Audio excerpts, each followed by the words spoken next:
வணக்கம் நண்பர்களே. இன்றைக்கி ஆலய தரிசனம் நிகழ்ச்சியில் திருநாங்கூரை பற்றி தான் பார்க்க போகிறோம். திருநாங்கூரில் திருக்காவலம்பாடிங்கிற கோவிலை பற்றி பார்க்க போகிறோம். 108 திவ்ய தேசங்களில் 27வது வைணவ திருத்தலம்.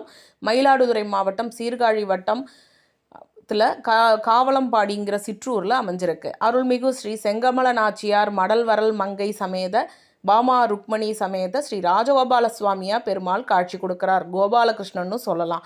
ஏவிலங்கண்ணிக்காகி இமையவர் கோணை செற்று காவலம் கடிநிறுத்த கற்பகம் கொண்டு போந்தாய் பூவளம் பொழில்கள் சூழ்ந்த புரந்தரன் செய்த நாங்கையின் காவலம் பாடி மேய கண்ணனே கலை கனியே என திருமங்கையாழ்வாரால் பாசுரம் செய்யப்பட்ட மங்களாசாசனம் செய்யப்பட்ட திருத்தலம்.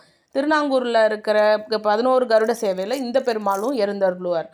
ருக்மணிக்காக சத்யபாமாவுக்காகவும் பெருமாள் என்ன பண்ணார்னா, பாமாவுக்கு பிடிச்ச ஒரு பாரிஜாத மலரை இங்கே வந்து நட்டு வச்சாராம் செடியை. அதனால தான் இந்த திருக்காவலம்பாடினா பூந்தோட்டம்னு அர்த்தம். இதுதான் இங்கே சிறப்பு. கிருஷ்ண ஜெயந்தி விழா வந்து ரொம்ப சிறப்பாக இங்கே கொண்டாடுறாங்க. கோபியர் கொஞ்சம் ரமணா கோபால கிருஷ்ணா